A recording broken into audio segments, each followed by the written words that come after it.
during News Center and also, of course, during Law Mashinani Cecilia Kesho Madhuva. But then has Deputy President William Ruto ditched the Hustler Nation? Well, it might not be so clear yet, but these steps are raising eyebrows among the Hustler Nation. Speaking in Nakuru County on Tuesday, Ruto said, who had previously actually taken a hard stance on the BBI document, appeared to soften further, saying no one is opposed to BBI referendum, but insisted that there must be a dialogue to achieve what he calls non-contested referendum. So is the Deputy President joining forces with Handshake Principles team when his Hustler Nation expected him to lead them to reject BBI? Duncan Hemba is next with that report. Hapa chini mwananchi yuko. Is Deputy President William Ruto warming his way to the pro-BBI referendum camp? This was his position on the eve of the BBI Bomas 2 launch. Mimi siwezi kurudi nyuma. Tumesema safari hii hatuwezi kuendelea kuongea mambo ya viongozi na mamlaka na vyeo. Tunataka kuongea mambo ya mwananchi mdogo na biashara yake. The following day at the Bomas, he solely punched holes in the validated BBI recommendations as BBI supporters jeered him when he called for further dialogue before calling for a referendum. We must have a candid, open discussion on inclusivity about the millions of Kenyans locked out by poverty and employment. We must discuss how they are going to be part of the Kenyan society. That discussion we must have. Few days later, after President Uhuru Kenyatta and ODM leader Raila Odinga led other leaders in officially launching signature collection, Ruto seems to be coming out with a new position. Ingawa najua some of our brothers here are not supporting the BBI. Sijui kama kuna watu wanapinga katiba hapa. Hakuna mtu anapinga katiba, Bwana Lee. Relax. His latest stand a complete opposite of his previous hardline positions, which begs the question, is the DP under siege? Hawaje kutusumbua watu nani? Ama na wakiendelea watajua hawajui, na inawezekana.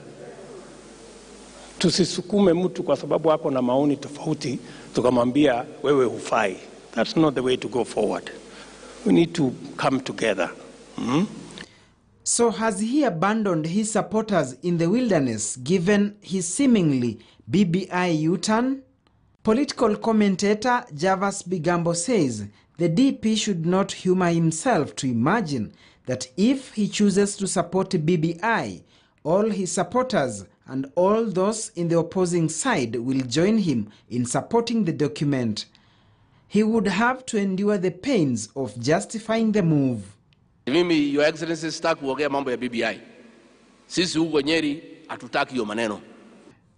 Bigambo says to boldly lead the No Brigade would mean he bitterly faces off with President Kenyatta and Raila Odinga, and that would have serious repercussions for him after the referendum, especially if his side loses. Duncan Hemba, KTN News.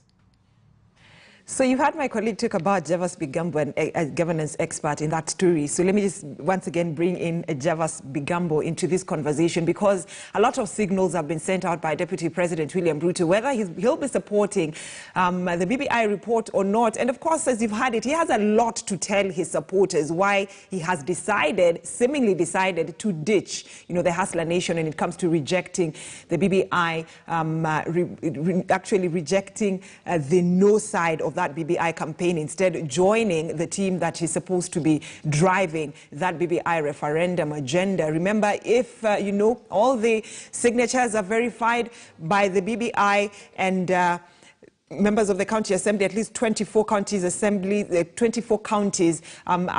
actually pass that amendment bill, then it goes to Parliament. If Parliament passes it, we go for a referendum.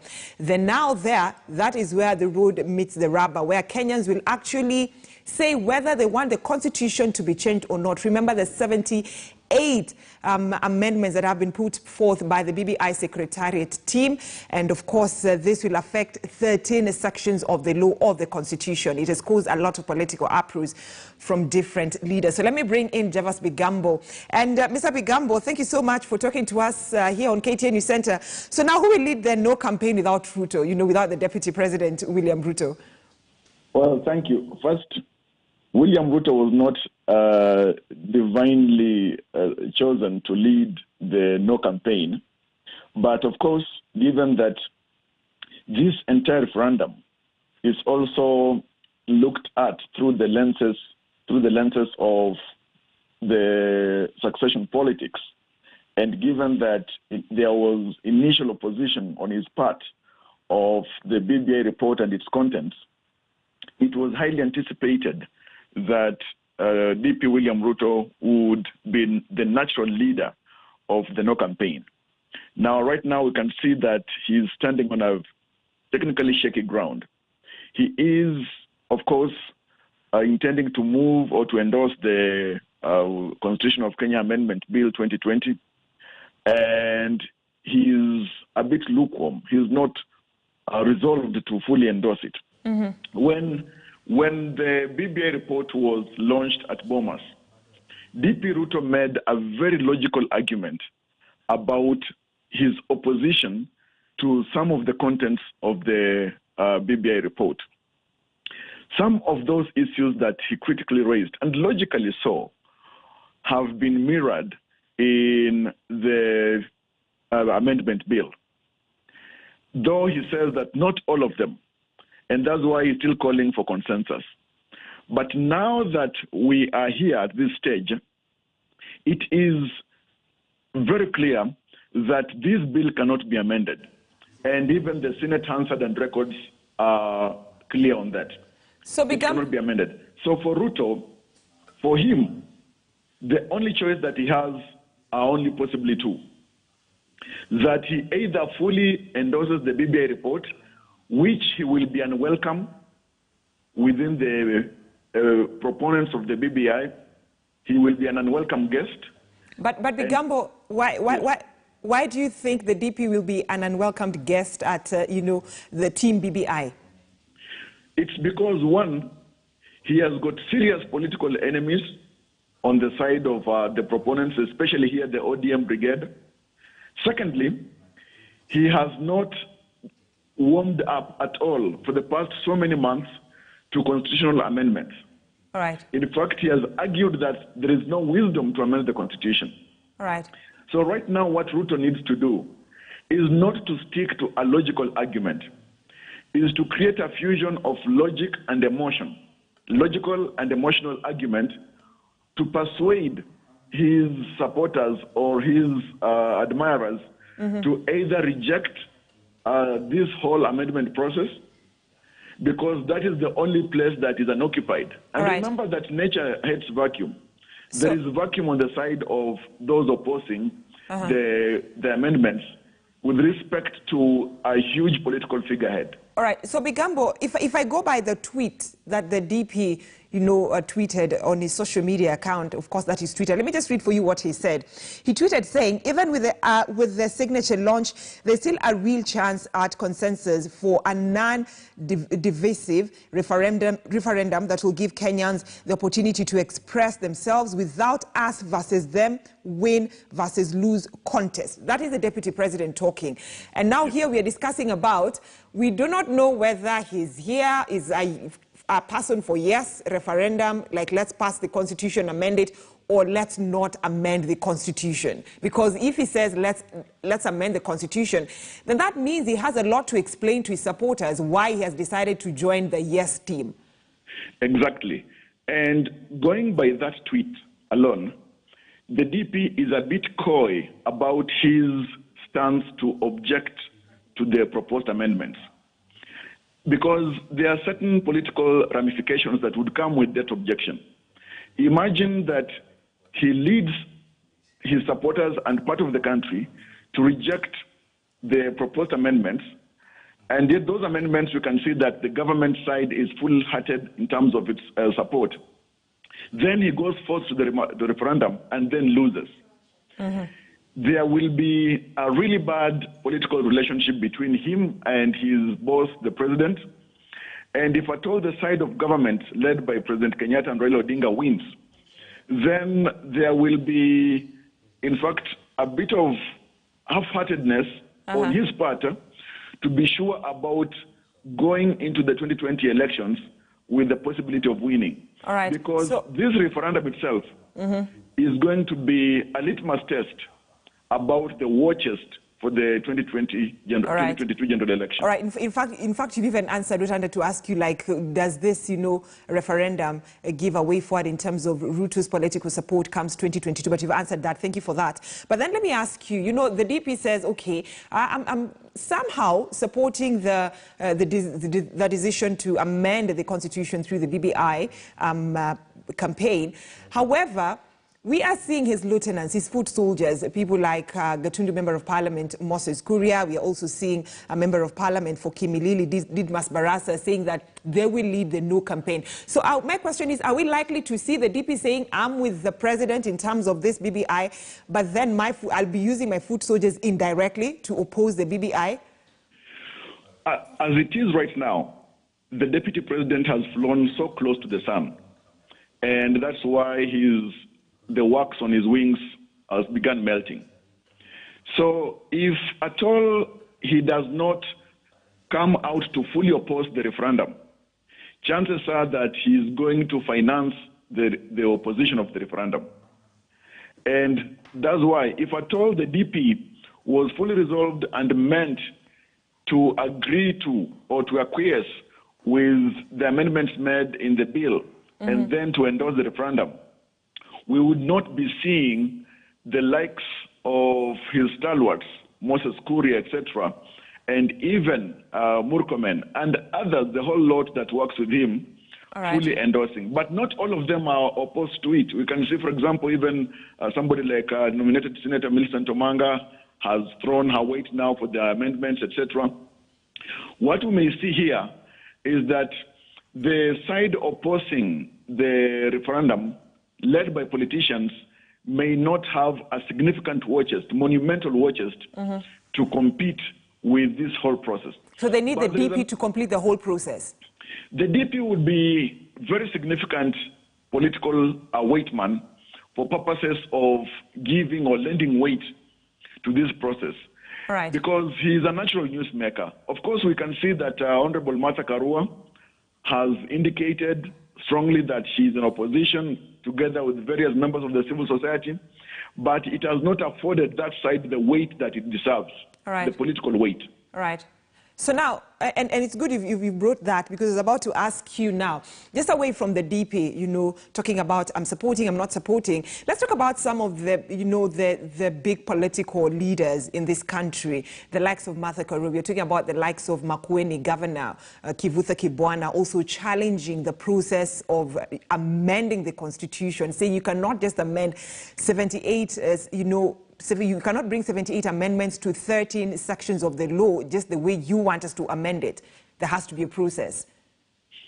Let us face it, that there is a mixture of legal and political issues in this referendum process. The legal process has come to a point where there will be no turning back the moment that the bill has been published. The other thing is that the rest remains politics. The side that is in opposition to this referendum does not have the wherewithal in terms of the weight, in terms of propaganda machinery, in terms of creating the hooks, the political hooks that would entice and see people resonate with the logical argument that they're making, because they have got really strong logical arguments. But right now, the common man does not really agree to the logic. Because when people are listening to the Bomas arguments, there was so much logic at heart. But right now, the bus has left the station. All right. Right now, it's about political hooks for communication, political communication, propaganda, etc., that needs to be the legs upon which the whole mass of the no campaign can depend. All right. So, Bigambo, is the DP's, political prosperity, if I may put it that way, for 2022 general election, because he wants to vie for that top seat, is it pegged on this referendum in terms of, should he lose, the outcome of the referendum, it will determine whether he's losing the political grip of his supporters across the country? If the choice was his, the DP would wish away this referendum.